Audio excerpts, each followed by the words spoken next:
Welcome, listeners, to another episode of Listen, Learn, and Love, hosted by Richard Ostler. Grateful for all you, our listeners, that tune in and listen to these stories. Grateful for the listenership and all you're doing to share the podcast with others. But the real heroes of the podcast are the guests that come on and bravely share their stories. I think this is like the most vulnerable podcast that I'm aware of, and really heroes in my life that bravely step forward and share their story. And sharing of real stories helps others. So my guest on today's podcast is a married couple, been married 28 years, Scott and Molly Hixson. Welcome to the podcast. Thank you. We're so glad to be here. Molly, since you took on this name when you got married, will you spell this name to our listeners so they know how to spell it? Hixson. There you go, listeners. This couple is going to share their story together. They intentionally came together because both parts of this story is important. Scott identifies as gay or SSA. He'll talk more about that. He's in his 50s. They've been married 28 years, and Scott came out to his wife 15 years ago. Mm-hmm. And we'll talk about that process and what's happened in the last 15 years. This is a wonderful marriage. As I visited with this couple, this is a real, authentic, great marriage.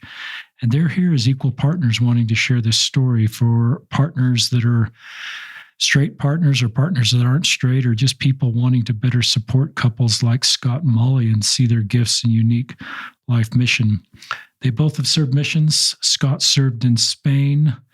Molly served in England, London. They met at Utah State. Mm-hmm. They are the parents of 5 children, 1 grandchild. They live in Layton, Utah. Scott grew up in Bountiful, and Molly grew up in a few different places. Tell our listeners where you grew up, Molly.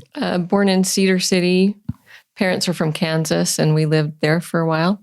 Listeners, this will just be a podcast that hopefully will help you as you listen to a couple that's walking this road. There's great principles of creating strong marriages that I think they'll share. So even if you're in a straight marriage or you're straight and you're going to be in a straight marriage, one of the things I think you'll pick up on this podcast is just tools to help you have a better marriage. The things that they share scale broader than just couples in what's called a mixed orientation marriage where both aren't straight. I think it'll help you if you're LGBTQ. I think it'll help you if you're a local leader, if you're a parent, just because of the things that Scott has been willing to share and learn and the things that they've learned together. And Molly wasn't a reluctant partner to come to this podcast. Molly's here, and as I've met with her, she wants to be here. She wants to be a voice for perhaps straight spouses, for parents. Both of you can be a voice for that, she has things that will be very helpful that I think will be helpful for you. So that's my 6-minute introduction, listeners. And if I do a good job, I won't say much the rest of the podcast, but I'll just turn it over to you, to wherever you want to start. Well, thank you so much. I am super, super happy and proud of Molly that she's sitting here next to me because I would not be here without her. And I have to recognize her for that. So really, I think probably the best one thing that's interesting as we've been listening to your podcast and all the many voices that are out there is how I'm in my 50s, like you said, and each of these generations have kind of a version. There's similarities, I think, how when they decide to come out or to tell their story, and my journey is similar to some of those, but there's unique things that happen to me as well as just moments that I've been able to learn from that I hope will help others. But when I first started, as a youth, even like looking at pornography and stuff like that, and I knew that it was more than just that. I knew that there were attractions, but I loved the gospel, and I've always felt that love, and I've always felt like the Spirit was prompting me and guiding me in my life. And anyway, when I would talk to my bishops, because I knew that was what I needed to do with some of my behaviors, I never would say, I would always go and tell them about some of my behaviors and stuff, but I never went all the way and told them, like, I'm attracted to men, or I'm looking at gay pornography or things like that. I never was brave enough to say that. And I would always just go just enough to, and back then too, it's like pornography was not like everywhere. And my first really exposure with it was just finding a magazine and just like, what in the world is this? And just keeping it and knowing that I shouldn't, but things like that. But I wanted to make sure that I was good and could advance. And so I would go to bishops. But anyway, just saying enough kind of kept me going. But the funny thing is like, even though I knew I had these feelings and stuff, I did not want to be gay. I did not want it.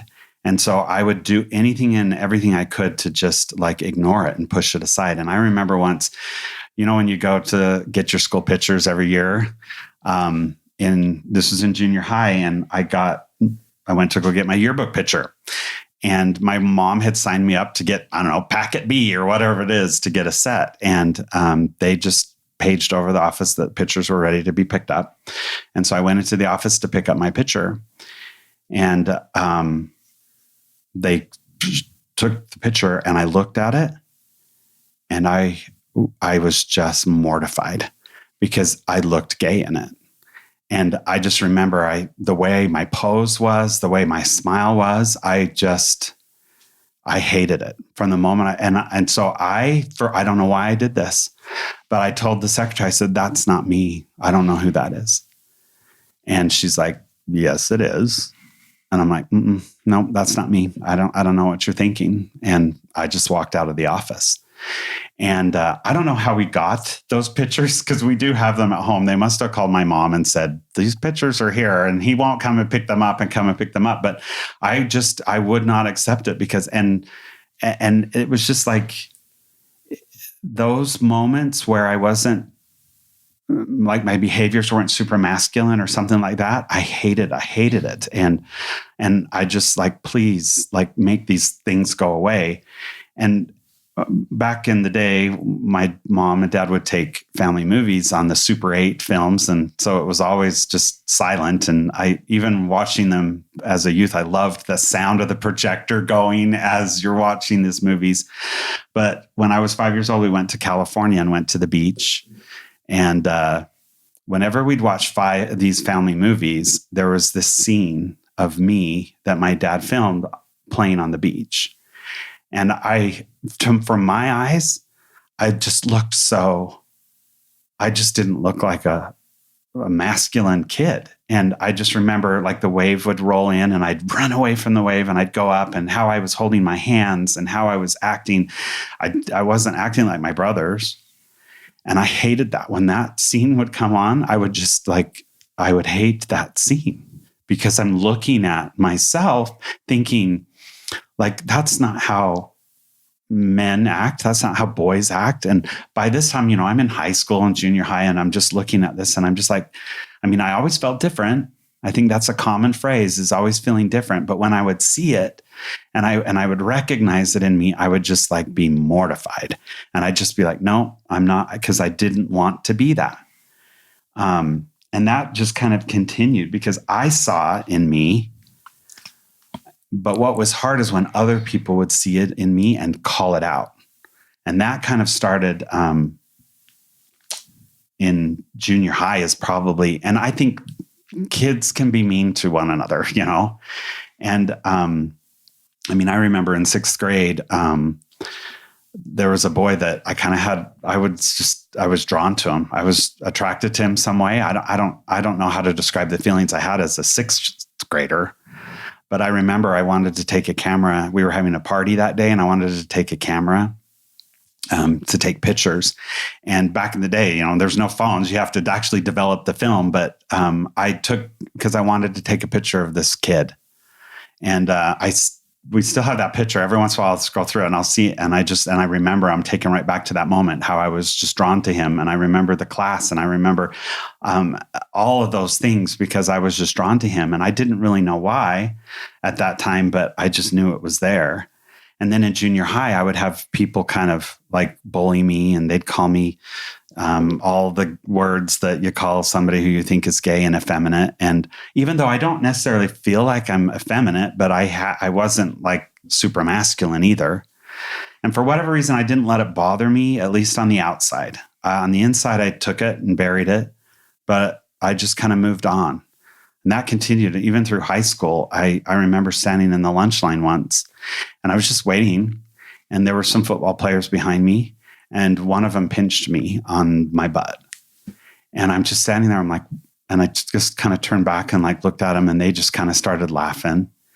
And they did it again. And I'm just like, I didn't know, I didn't engage them. I didn't want to, other than like looking at them. But I just got my food, went back to my friend table, and just carried on. And I didn't let it affect me that way, even though inside it did. It started to contribute to that narrative that I needed to hide this. Because if it were known, this is the reactions I would get. People would tease me, and I would be rejected. And so that was that just started that forceful narrative that starts to control you and the actions you do and the decisions and choices that you make. And, anyway, I loved the gospel. I still do. And, one thing I love how President Nelson talks about the covenant path. And if you think about it, that starts way when we're young. And one of the things about, especially for men in the gospel, is everything's kind of set out for you. You're 8, you get baptized, then you go 3 and you turn 12, you turn 14, you just have all these things lined out for you. And it was just like this path I could follow. And I'd talk to a bishop if I felt unworthy, and I'd just kind of go forward. And I always felt the Spirit with me when I needed it. There were moments, and there are multiple forks in my road. And in every single one of those moments, I really felt directed by the Spirit. And it helped me. But the funny thing about that path is it doesn't involve a woman until after your mission. And so, I loved my mission. I went on my mission and I thrived, and I had beautiful experiences and everything about it. But then when I got home, I entered this completely phase that I was not prepared for. And I remember going up to Utah State, and I had arranged to be a roommate with one of my just friends from the mission. And then he goes and gets engaged, which is pretty common. And so I ended up not knowing the people I moved in with. And I just remember laying in the bed, staring at the ceiling, thinking, what's next? I don't even know what to do next, because it had all been outlined. I'd done my mission, and the next thing was marriage. And I'm like, I don't know what to do. And I just felt I started to enter a depression. And I was pretty depressed. Even when Molly met me, I was super depressed. And I didn't really tell people. It was evident in how I acted and how I behaved, but I never told people why. And it was really all that same-sex attraction and how I was dealing in that narrative I was battling in my head. Because I never really dated. Did I even date you really? I mean, we dated, but we went out on dates, but would you say we dated? I thought we were dating. It's just funny because like we'd go on dates, but it's like, I would just hang out. It was more just hanging out. Like I had lots of friends, and most of them were girls and stuff. And then you kind of entered my social circle. But really, I think for me, it was just like, you were just another one of those friends that was a girl that I loved. I mean, what's your take on that? Yeah, I wasn't very impressed with you when I first met you. It's true. Because I thought you were just an old man with a beard that couldn't get married. So yeah, I had the post-mission beard, which everyone has to do. And I can grow a much better beard now than I could then, but it's true, right? And tell everyone what I was doing when you first saw me. Oh, well, I don't know first, but we would have devotionals, I guess, Sunday night. And he would be jumping over the couches. We were at the Institute and we'd have doing high kicks. What's funny is like, obviously that is not typical, but yeah. And her first impression of me was like, what is this guy doing? Like, yeah, I didn't like that part. That was, yeah. I know, but what made you? Well, so I don't know. I think we were supposed to be together. I really just felt like the Lord, there was an attraction there, and I was impressed with What were you attracted about? Well, I was impressed. You were a gospel doctrine teacher, and I was impressed how you taught. You were well spoken, and I could tell you were gentle. And then I was attracted after he shaved the beard. He was much cuter, and that's still true today. What? You have to have your beard every once in a while. She does say I look 10 years older with it. That's okay. Yeah. Well, and what's interesting is like when I met Molly, it's like I didn't have, attraction is it's such an interesting thing. People, and I've heard this on your podcast and other people, like that's a big deal for people who are in like mixed orientation marriages. You often say, well, are you attracted to me? And I've tried to think about like, what does that mean? Like, what is attraction? Because are you really saying, will you be able to have sex with me? Is that what you're talking about? Or is it about attraction? Because like, I remember the first time I really noticed Molly, and it was in Sunday school, as a matter of fact. And it was her smile. I remember seeing her smile and thinking that was a beautiful smile, and she just lit up with it. And that was it. It wasn't like, maybe the next thought should have been, I should get her phone number or something like that. It wasn't, but it was just like, look, what a beautiful woman that is. And you were wearing the red dress with that white scallop thingy. Yeah. Anyway, so that to me was super monumental for me on that. But other than that, it was just, we were just friends, and we dated. I was just saying quotes because it was never like steady and stuff like that, but on and off for a long time. And I think you were much more engaged in it than I was. Of course. I mean, we know now, but. Well, and when we talk about it now, and I'm aware of where you were at the time, mm-hmm. Like I had no idea. So I thought you were interested in dating, but for some reason it was just weird. Like I couldn't get him to, like, I chased him for years, and we would be friends and then not be friends. He would kind of push me away, I guess. And, well, what was for me in my mind, it was just like, she was pretty bold. She still is bold. Thankfully for that. We're a good pairing because we are not the same. But she would come up and say, like, I remember, do you remember when we were at the Institute and I was like playing the piano and stuff like that? And she said, I feel like I'm a yo-yo and you have hold of the string. And then the conversation just kind of turned like, what are we doing here? And then, of course, I'm just like, well, if I have fun with you, I'll keep going out with you. And if I don't, I'll stop. Like, I mean, it just seems so plain to me, but I realized that was super hurtful if you think about it. But I'm just like, yeah. I mean, well, you just, as long as we keep having fun, I'll keep going out with you and stuff. But that was it. And really what's happened is, and what she was trying to communicate to me is, the person who's least committed in a relationship has most of the power, because they're the ones who are, they don't care. They'll just go back and forth. And that committed one is trying to move it in a direction. But the one who's uncommitted is just like keeps pushing it off the rails.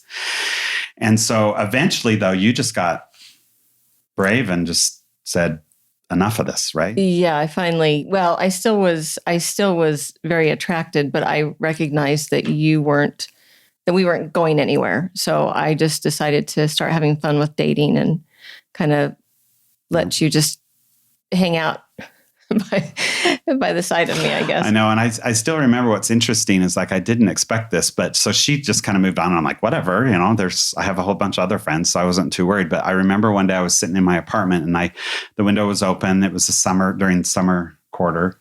And I hear Molly like laughing, hee hee hee. And I'm like, what's going on? I stop and look out the window and she's like getting piggybacked by some other guy. And I'm just like, who in the heck is that? You know, and all of a sudden I started feeling these feelings like I was not expected. You know, I was like, what's going on down there and stuff.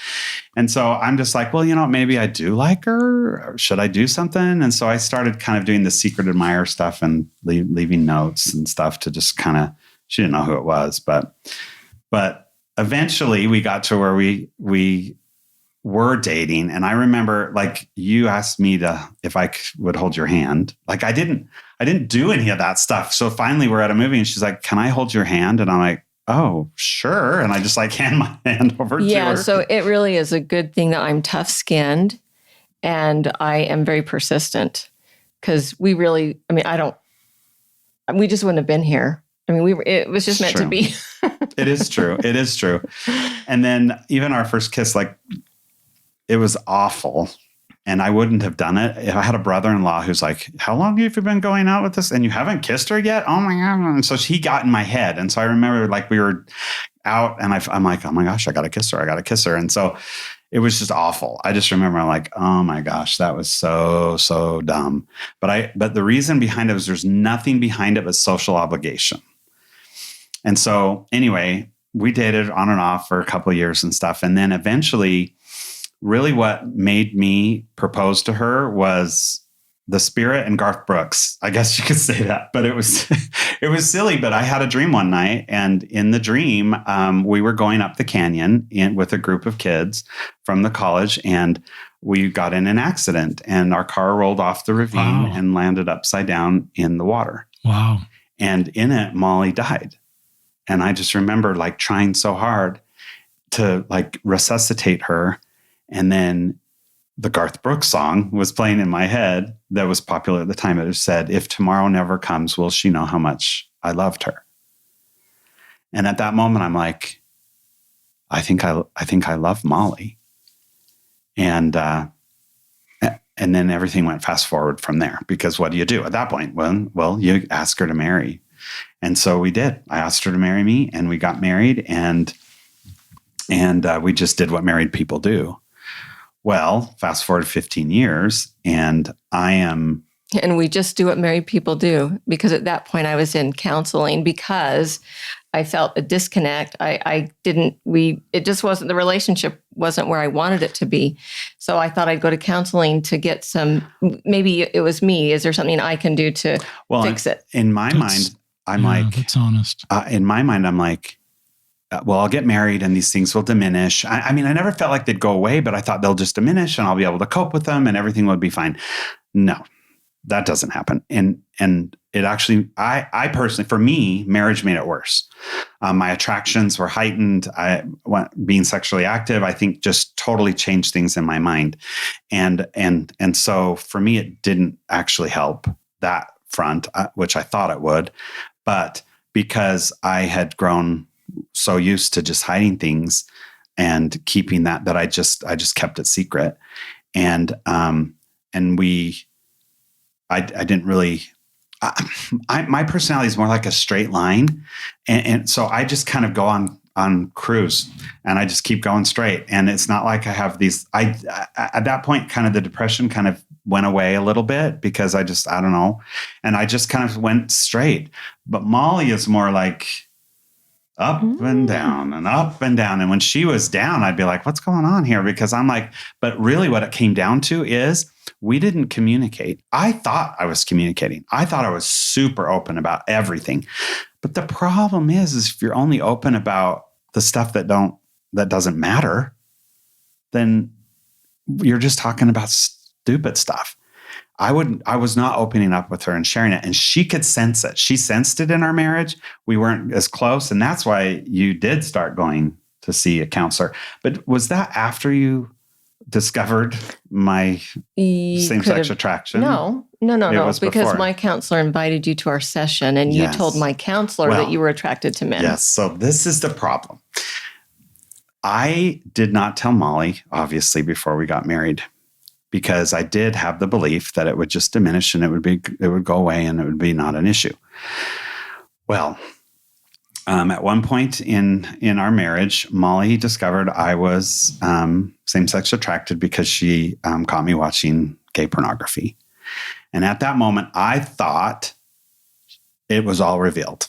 Everything was discovered, and she knew it all, which that's so silly to even think that, because she just saw this little moment, but in my mind, it was just like the veil was opened and she knew it all.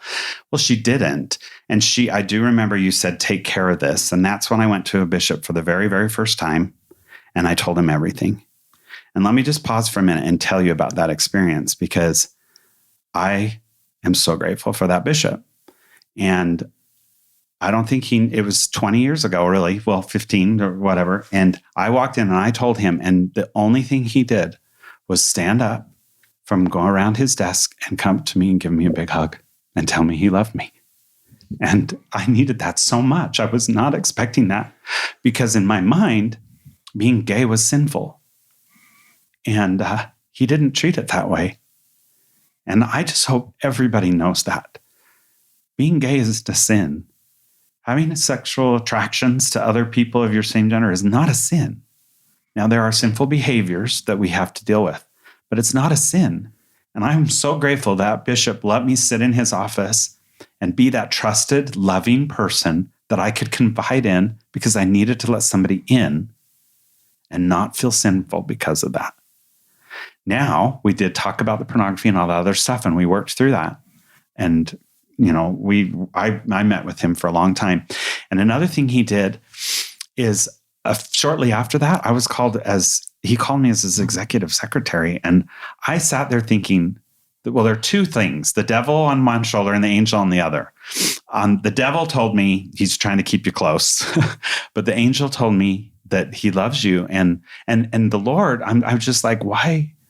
Like, I don't know. It was so affirming, really, that not only did I just tell him that I'm gay, but and now I got a calling.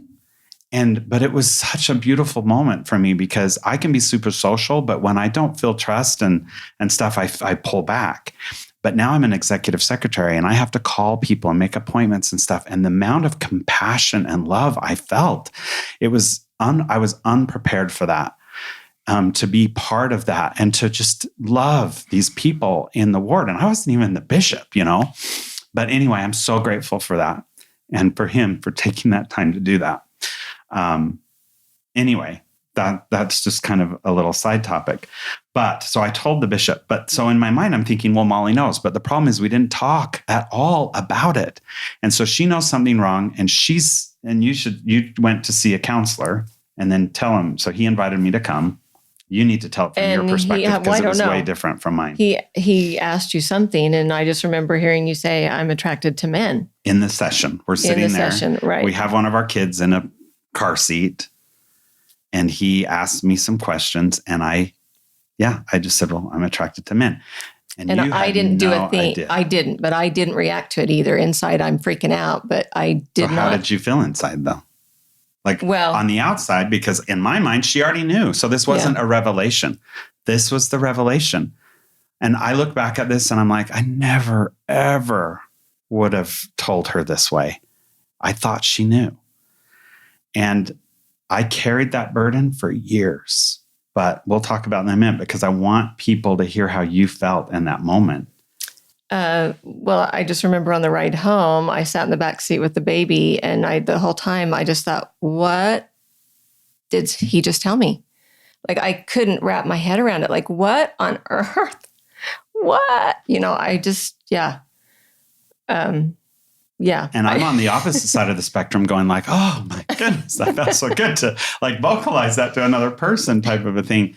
And I had no idea that I had just basically pulled the rug out from under you. Yeah. So I think, like I said, after I scraped myself back up off the floor, I'm a fixer. And I just thought, okay, we have to deal with this. And I read everything I could. I just found all the information I could, any groups, any support groups, people. Now we have podcasts. Back then, yes, there was. My focus is too much. And She did go from 0 to 60.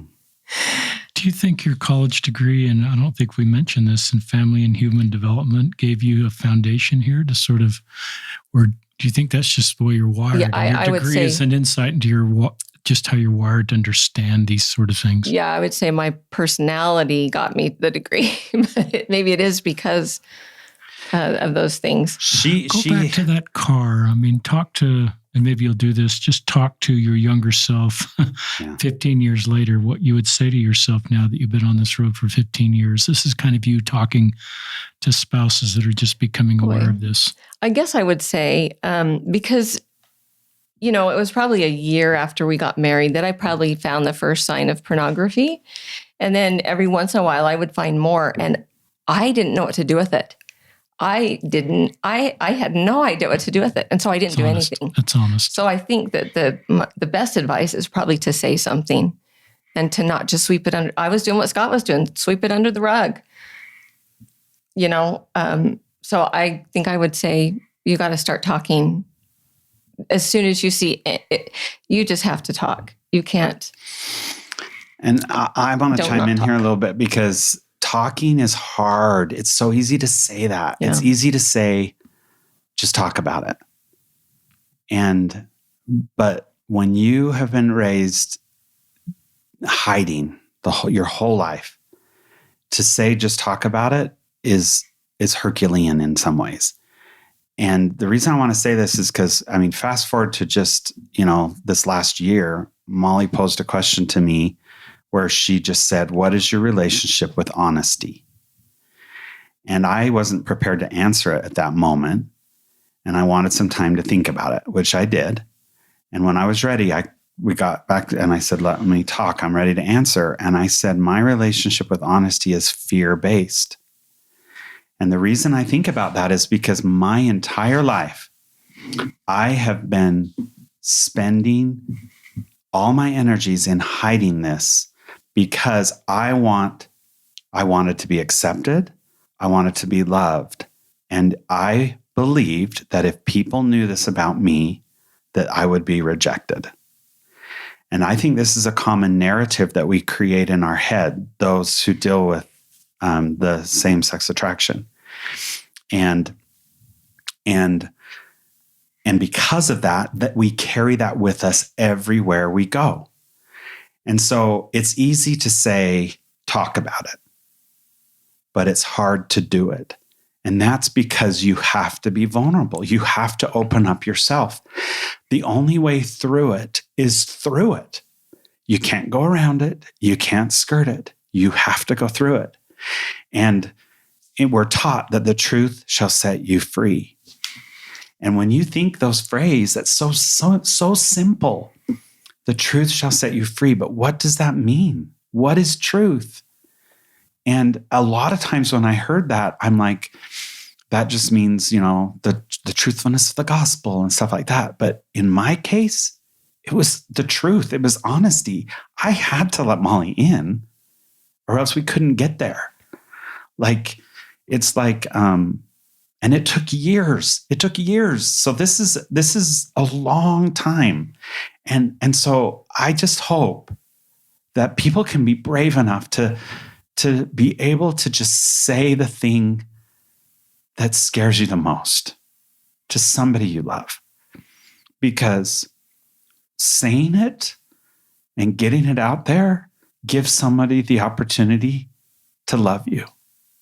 Otherwise, the narrative wins. And I don't want the narrative to win. And the narrative in most cases is false. And so I agree 100% with what Molly's saying, but I just want to throw out some encouragement or something to those that are wondering, should I tell my mom? Should I tell my wife? Should I tell my friend? I can't tell you when it's right.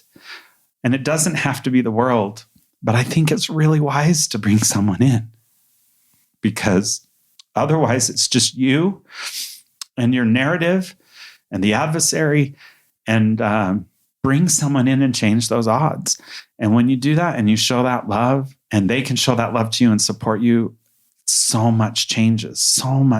That shame lightens like it physically leaves. And that's interesting. I mean, I still get shame whiplash is what I call it every once in a while, because you'll be sitting there and you think, I feel so good. And then all of a sudden something happens and wham, you're just put right back into your shame habits and patterns.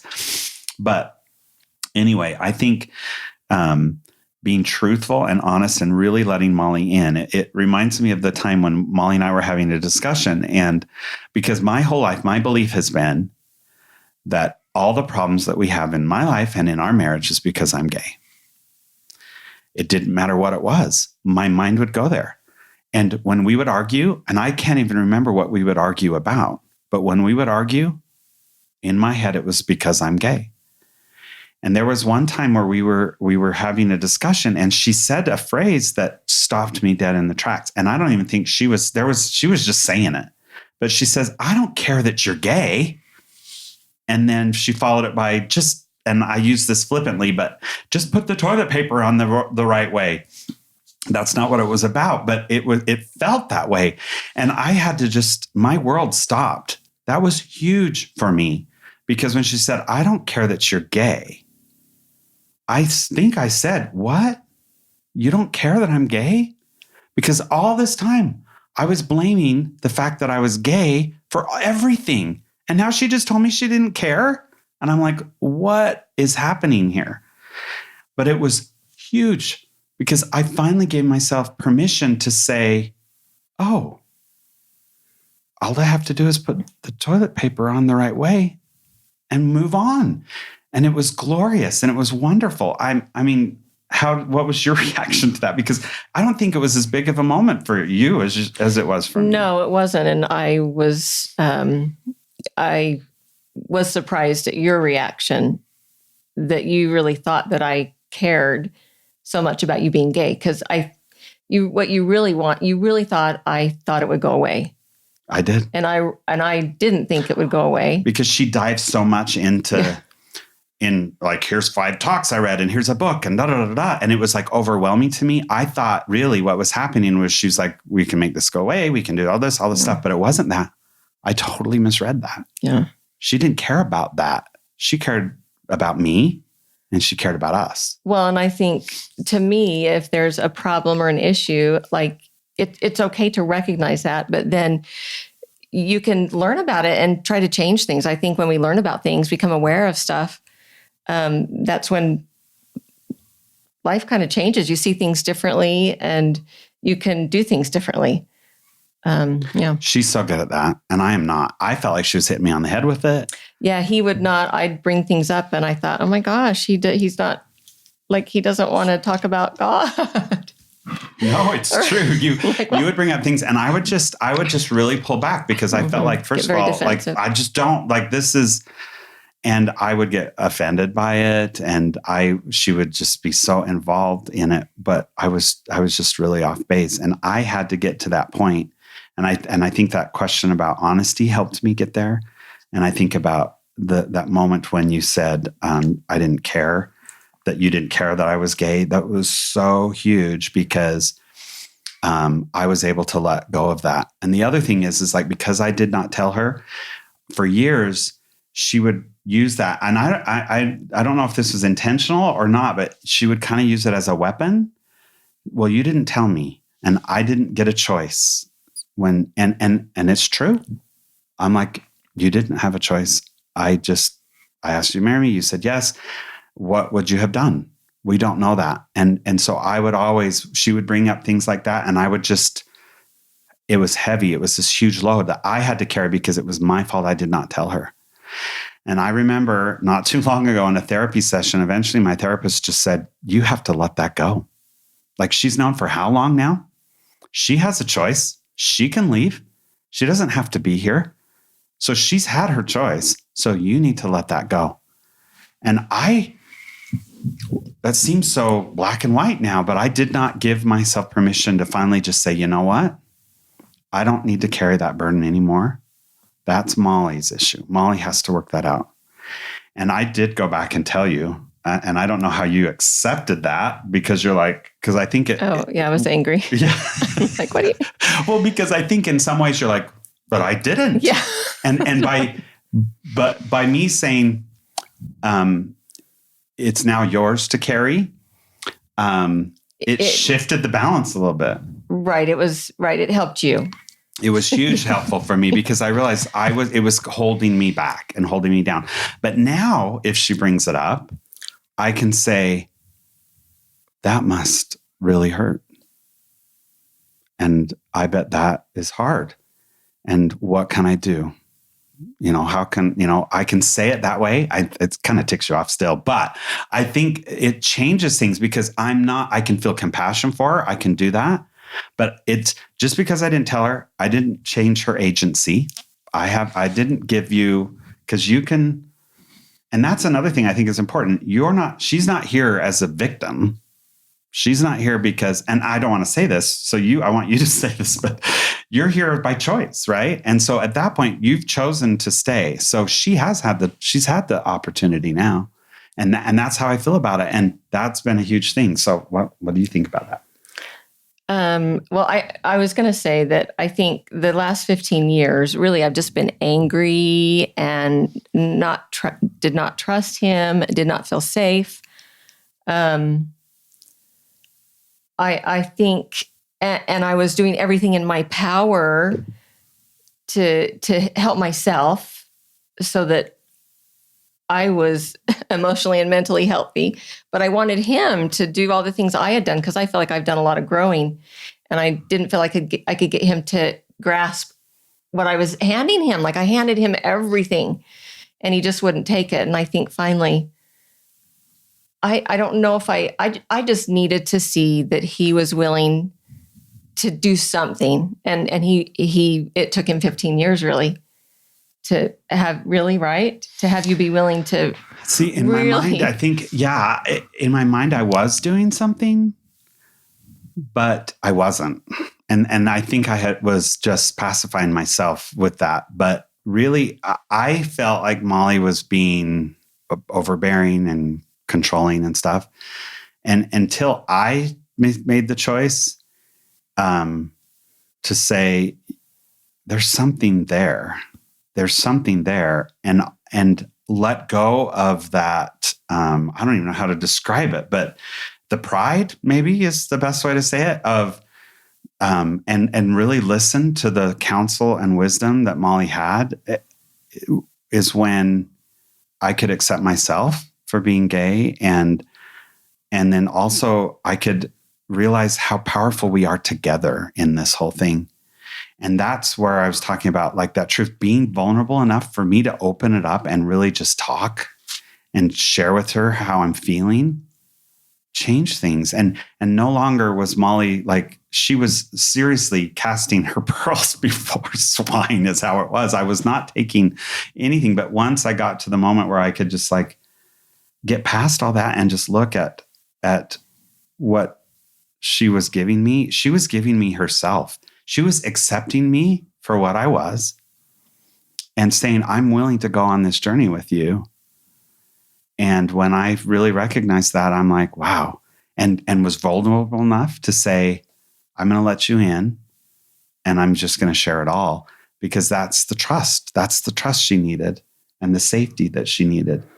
And even though I wasn't overtly being, it wasn't like, it was, but it was there. It was there. So, yeah, I was going to say, I think it's a weird place to be the spouse, because I'm not the gay one, but it's a huge impact on me. And I don't know that he recognized, I don't know that you really recognized that you were impacting me. There's I've heard this easy to think it's just my problem. Yeah, your problem. Mm-hmm. This is Richard Rohr. He's a spiritual writer, author. He said, if we do not transform our pain, we will most assuredly transmit it. And that's what he was doing, because you weren't trying to work through your pain, really. You were just passing it off onto me, I think.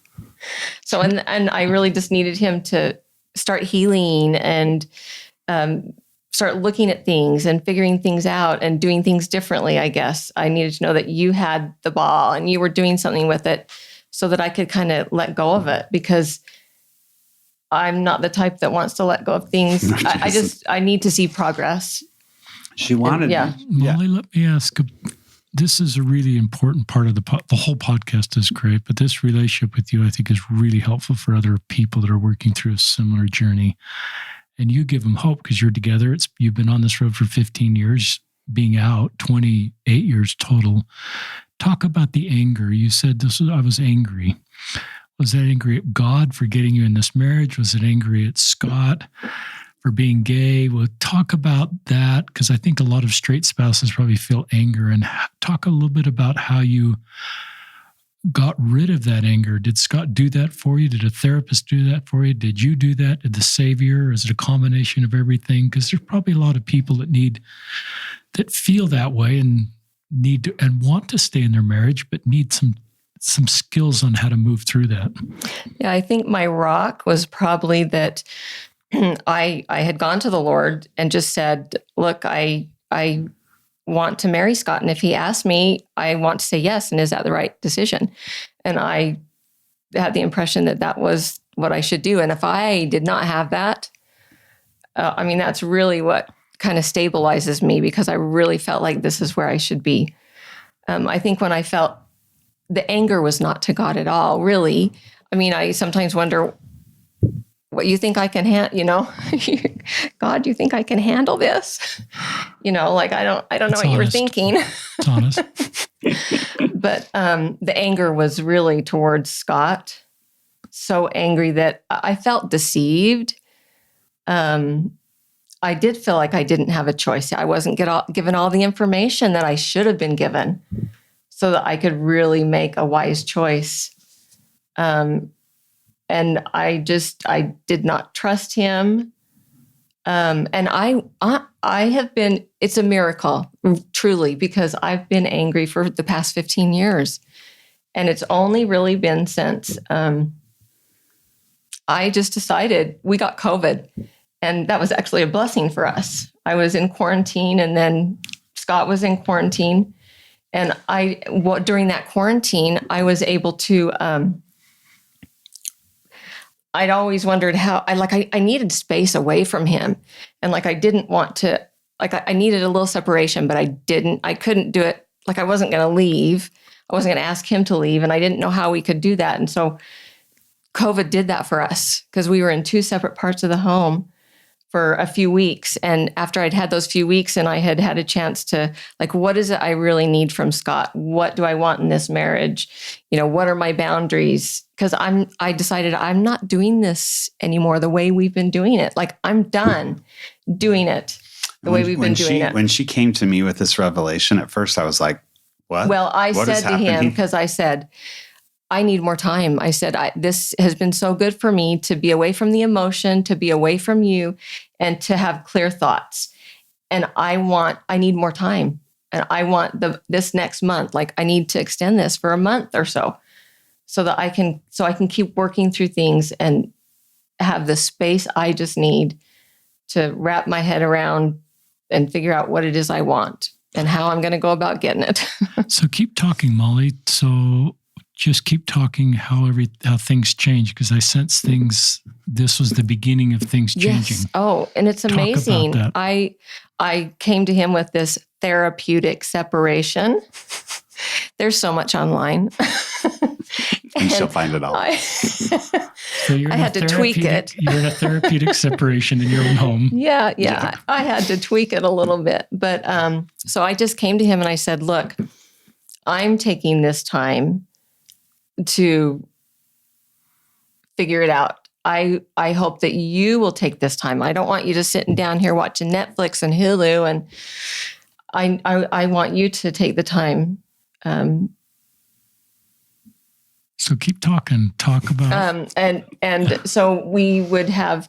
I made a calendar where you have the kids Monday, Wednesday, and Friday, and I have them Tuesday, Thursday, and Saturday, and we won't see each other. You're with the kids on your day, and I'm with the kids on my day. And then every once in a while, we would get together. We would have, can you talk? We would make dates to talk. And it was during those times that we talked, and that's when I told him that I didn't really care that he was gay. or what's your relationship with honesty, that it was so painful to open up and be vulnerable. I'm amazed at how painful that was. Like, I just didn't want to do it, but I think I forced myself to be it was honest. hard, not just hard for me to open up, but for Molly to share. Yeah, it was hard, but we just kept doing that. Well, and I told myself, look, I'm in this. I've never ever felt like I'm in on this marriage. I want to be here forever. And I'm like, I'm not going to just let this, I could sit here and watch Netflix the whole time, catch up on everything, but I'm not going to do that. This is Molly's choice, but I'm going to invest in this. And it was awesome. It was awesome. Yeah. And then I would have to say that. And we saw each other quite a bit, by the way, just right. Did we? Every once in a while we did. did. But then I finally decided, okay, I'm ready. I'm ready for us to move back in together and work on this. And I think by that time, Scott was a little scared. We were all kind of nervous. It was kind of like you were doing it for the first time. But I don't know. I haven't been able to forgive him for 15 years, and I've tried to, but I think it was really seeing that he was willing to actually put forth effort that I could see. I needed to be able to see the effort, whether that was going to group or whatever. I just needed to see some action from him. And I've been able to forgive him. Like, I just don't feel the same as I felt in December. I just don't feel the same. I feel like he really is in this with me. And I think he's just realized how amazing that there's lots of good help out there. Like going to group. Like, I tried to get you to do that and you did not want to do it. And once he finally started going, he loved it. He loved it. And I think that's true with maybe other things. I don't know. We've gone to North Star conferences, but I think you've seen the value of it.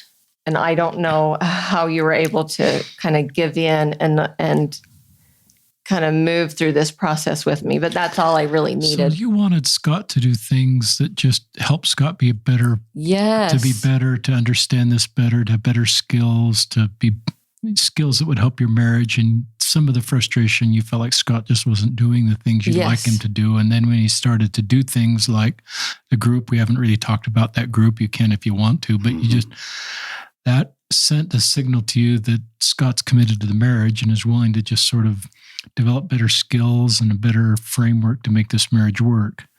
And also, I'm putting kind of words into your mouth, but just for our listeners to understand. Well, and also that he was willing to open up, that we were actually talking.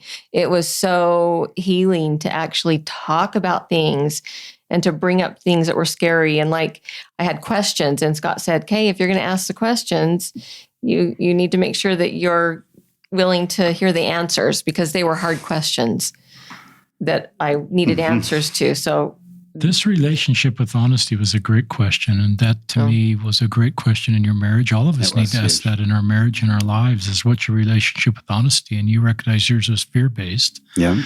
And I sense in your marriage now, it's not. There may still be difficult questions and difficult conversations, but it seems like there's a foundation here to be able to have those conversations that are healing and helpful and increase the connection through vulnerability. Yeah. I think we've done it for so long, the old us, that we do, it's easy to slip back into, I'm not going to say anything. I'm just going to let him come to me.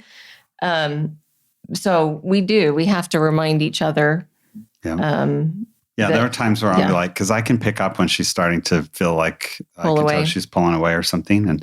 And so now I'll say, I'll be like, I'm recognize this. You need to own those feelings and come to me with that. And we would never have had those types of conversations before.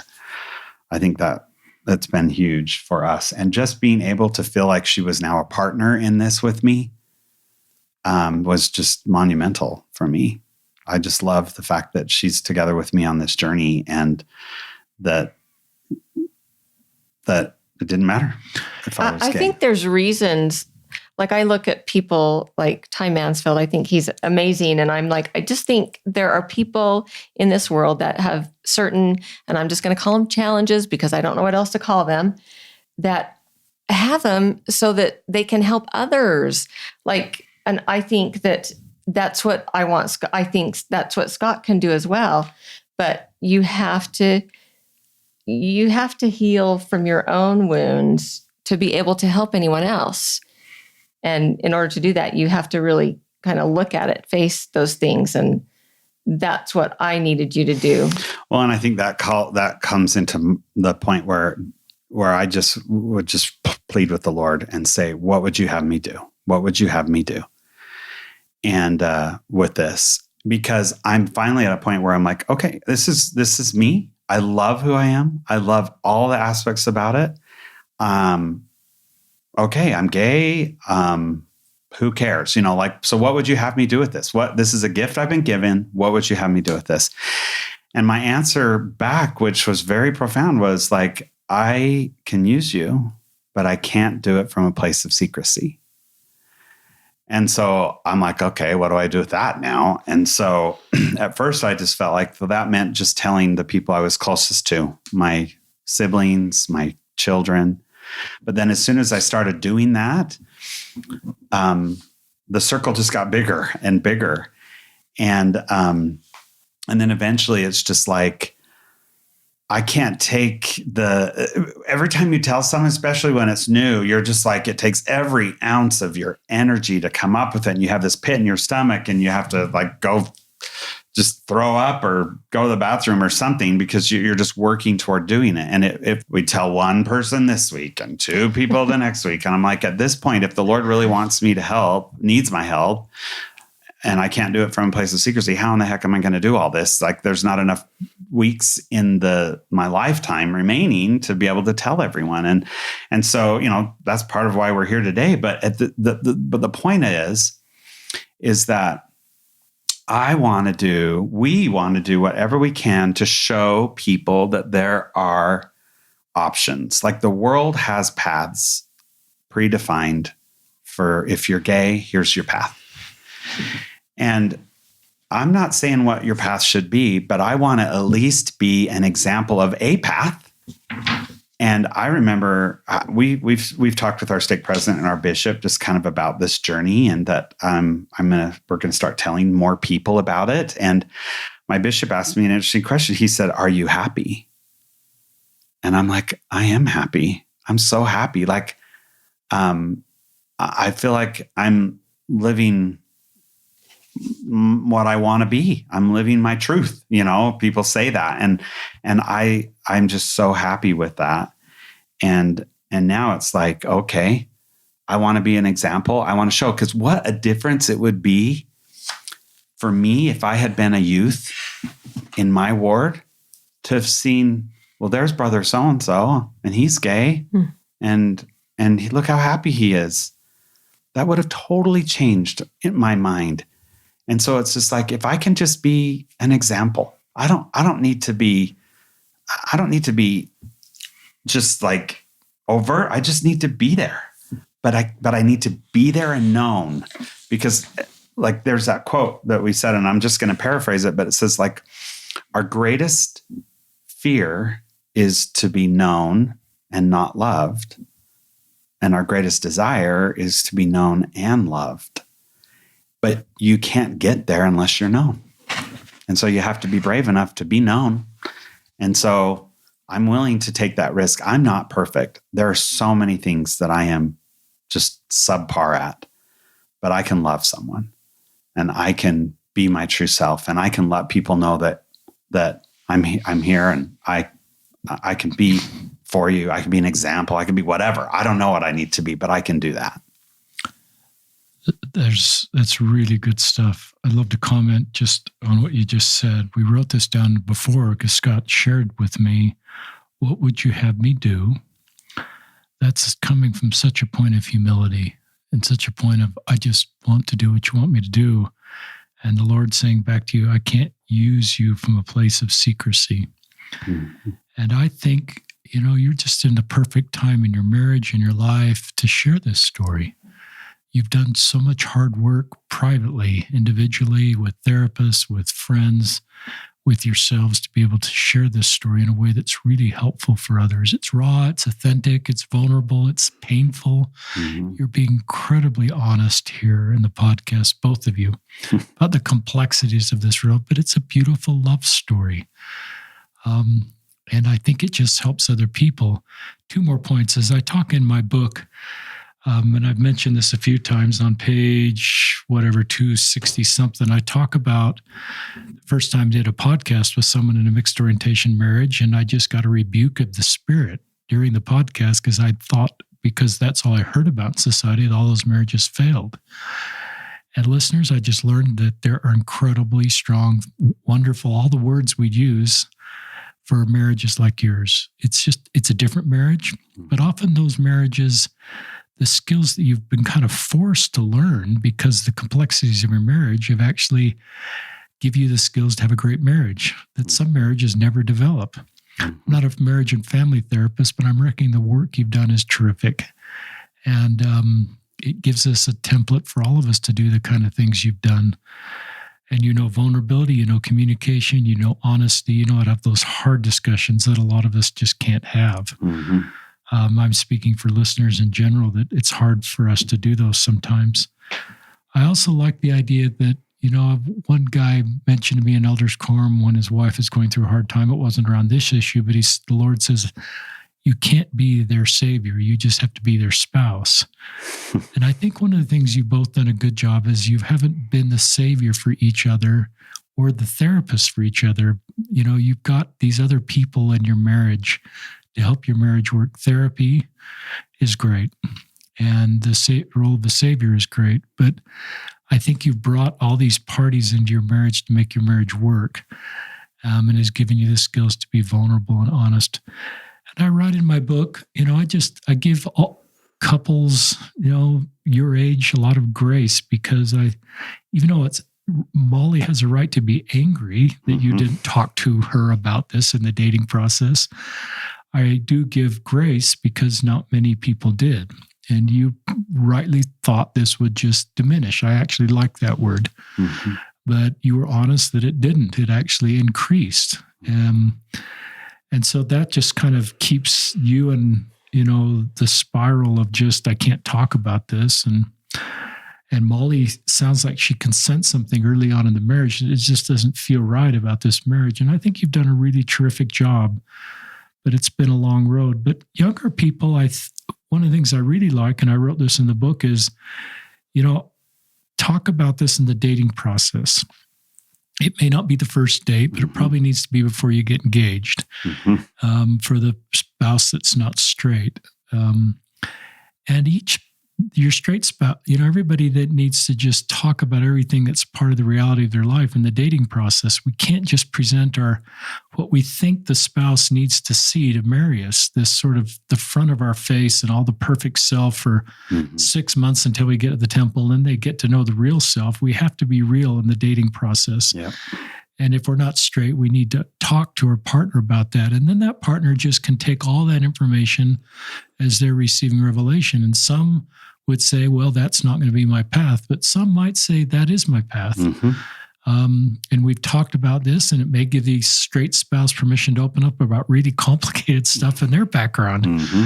And that vulnerability brings them together in a beautiful love story, which you're experiencing. And so I do like the way you said, don't think our marriage isn't a wonderful marriage or not your potential path.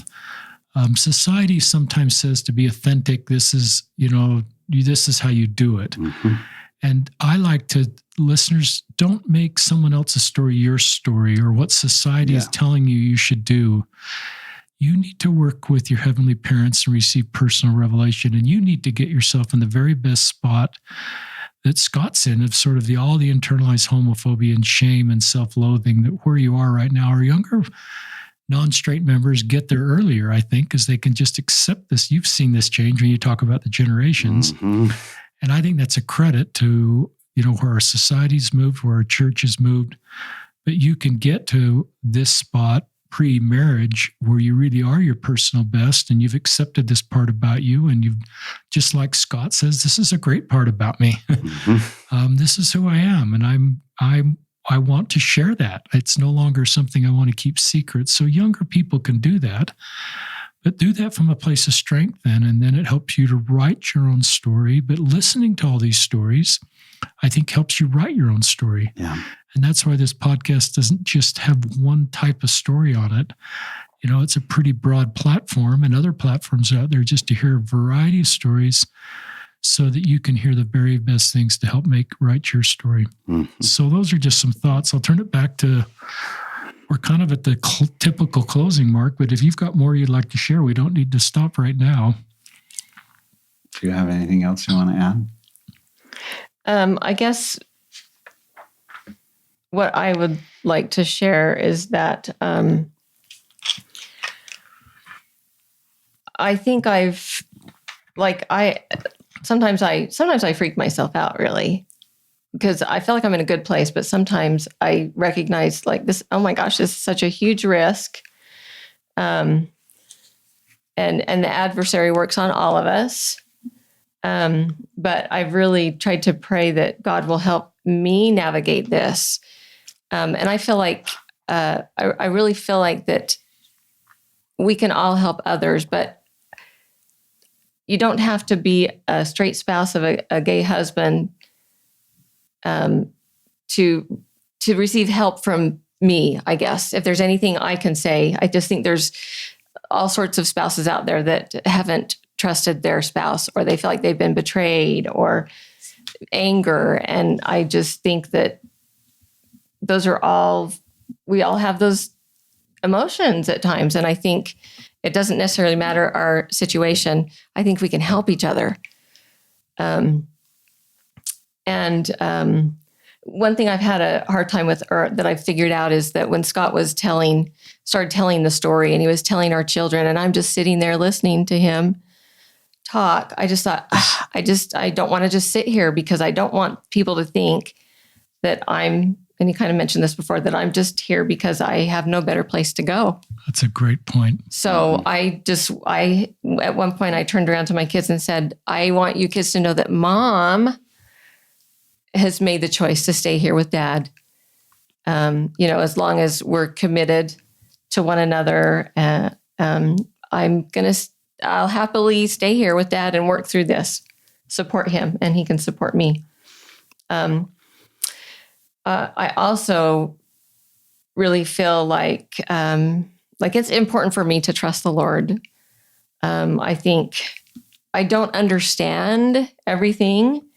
And in Proverbs, it says, Proverbs chapter 3, verse 5-6, trust in the Lord with all thine heart and lean not unto thine own understanding. In all thy ways acknowledge him, and he shall direct thy paths. So I really don't know what I'm doing. And I really just have to trust. I just have to stay close to the Lord and be open to inspiration and to direction. And I just really feel like I just need to trust in the Lord, and that this is where I want to be. I want to be on the covenant path, truly. I know where I want to go, and I'm learning what I have to do to get there. Yeah. I mean, everything she said, I just have to second. I just love that my whole life I've been able to feel the Spirit and the Lord's presence in my choices. And whenever I reached a fork in the road, I was given the just powerful and undeniable impressions that have just led me to where I am today. And I truly feel like, the first commandment is to love God, and the second one is like unto it, and that's to love your neighbor as thyself. And we need to do so better at that. And I feel like the brethren are teaching that from above, but where we need it is from the wards up. Like, I feel like sometimes it's like it's not trickling down. There's this gap somehow. And even though we hear it, to actually do it is harder. And so like in our wards, that's where these connections can happen.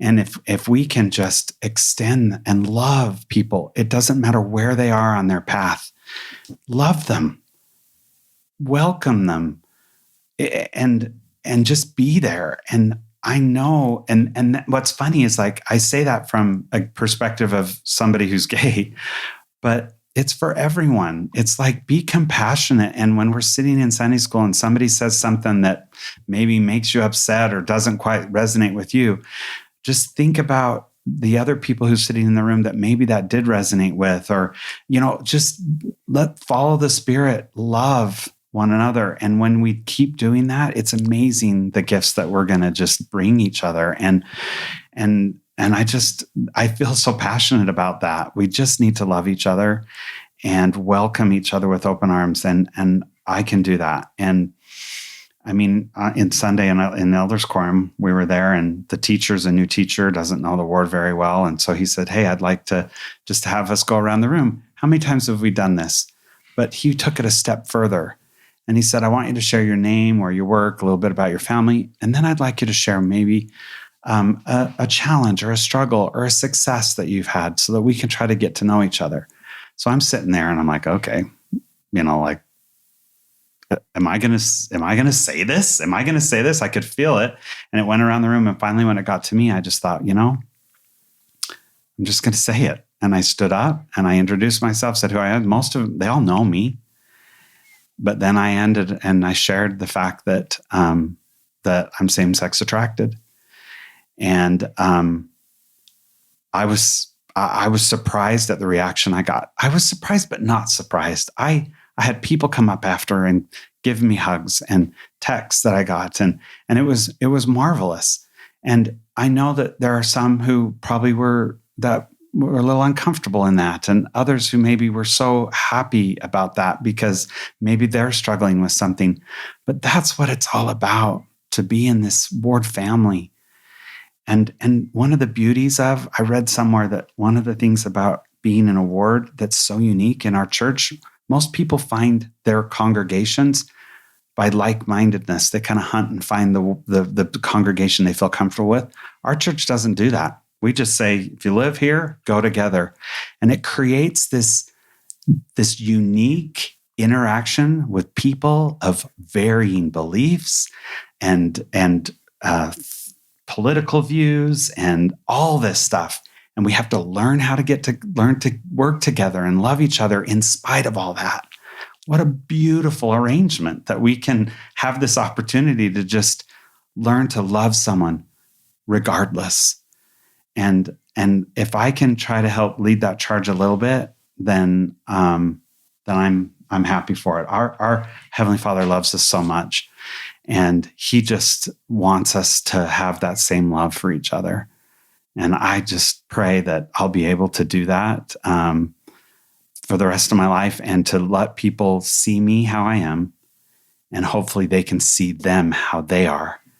And when we open this beautiful kaleidoscope of people that are surrounding us, that will just be just God's family. And it's marvelous. So anyway. It's great, Scott, Molly. Just, you two are just terrific. You're real. A lot of, it's just, you're real, you're open, you're committed to the gospel, you're committed to each other. And this podcast, the things you shared help a lot of people. I recognize, I'm thinking about just the trauma that you both felt. You felt some betrayal trauma. You felt trauma just, being gay and being alive and during this time. And your traumas sometimes interact, but I think that's complex. But I think one of the things that's beautiful about your story is you figured out a way to unwind that from each other.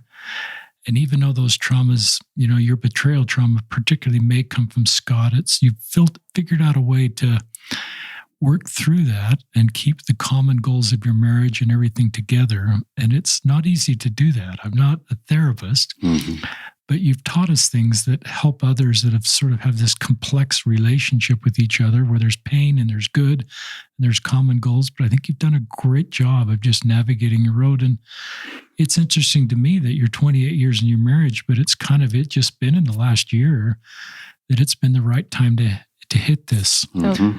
And maybe that's because it was the right time. And, but I think you talking about it potentially helps others have better tools to take this on earlier. I hope so. Because you're doing, I can use you, but I can't use from a place of secrecy. So I think and that's for both of you. It takes courage for both of you to do this, but it's a way to help other people significantly as they listen to your story. I also love that you came out in Elders Quorum. I had a prior guest who talked about teaching a fifth Sunday and being real vulnerable about having same-sex attraction and then having a vulnerability hangover. It was really hard to go to church the next day. Mm-hmm. And maybe you have that when you tell couples your story and then you wonder, what's my next interaction going to be with them? Mm-hmm. And he taught me that for those of you that are vulnerable, or those of you that are around someone that's just been vulnerable, they need you to continue to keep the conversation going. They've just kind of invited you in a real vulnerable moment, like in Elders Quorum, spontaneously, not planned in your case. And I love all the texts you got in support, but we need to continue to, the Scots in our lives that are vulnerable, it's just human nature that they need to tell me how it's going or tell me more of your story, or it's not just a one-time text. Sometimes it's the ongoing interaction that just helps people know they belong and what they did was okay, because their mind can go back to all those conversations they had. I actually it really took a lot of courage of you to talk about seeing your younger self in those videos at age 5 and in that 8th grade picture. And to me, that's just respect for who you are. And that helps a lot of people to be so open, Scott, with how you felt seeing some of those earlier versions of yourself. And I think if you saw those versions of yourself now, you love that younger self of you that you didn't like. Mm-hmm. And isn't that a wonderful place to be for all of us? Is then we're recognized we're created as heavenly parents intended us to be. So anyway, this is a great podcast. We'll sign off. Molly Hixson and Scott Hixson, you guys are great. And thank you, our listeners, for joining us on another episode of Listen, Learn, and Love.